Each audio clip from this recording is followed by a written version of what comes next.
গোমতী নদীর বর্তমান পরিস্থিতি।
এই নদীর পানির জন্য যে কত মানুষ আজকে বাড়ি ছাড়া আছে,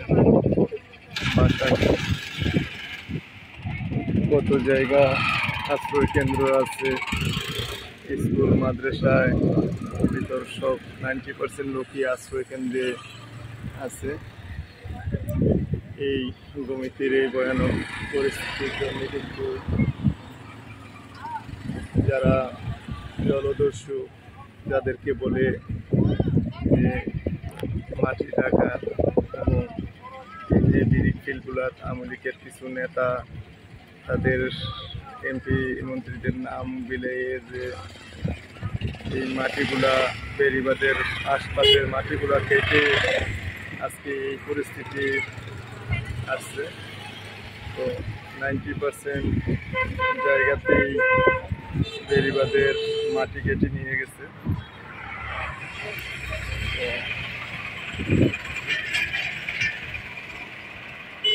বর্তমানে কিন্তু এখন পানিটা কমতেছে, কমার দিকে আছে।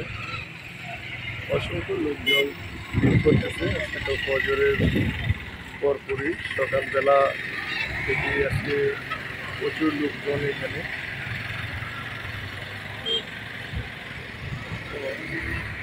যারা যারা ভিডিওটা দেখতেছেন লাইক করবেন, কমেন্ট করবেন, শেয়ার করবেন, নিজে দেখবেন, অন্যকে দেখার সুযোগ করে দিবেন।